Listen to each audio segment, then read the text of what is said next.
na Mungu. Talk to God. Ongea na Mungu direct, moja kwa moja. Ukishafikia hiyo hali, maana yake Mungu anakupa mwaliko wa wewe kuongea na yeye moja kwa moja. Anaposema elezeni mambo yenu, njoo tuhojiane. That is the moment ya wewe kuongea na Mungu direct. Unaongea na Mungu.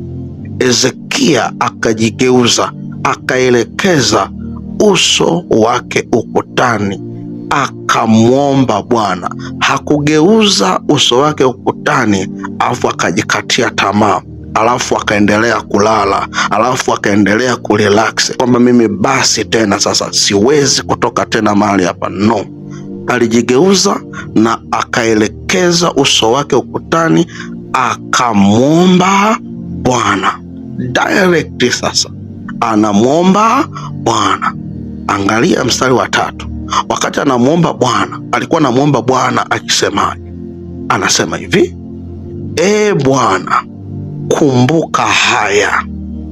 E Bwana, kumbuka haya, na kusihi kwamba nimekwenda mbele zako katika kweli na kwa moyo mkamilifu.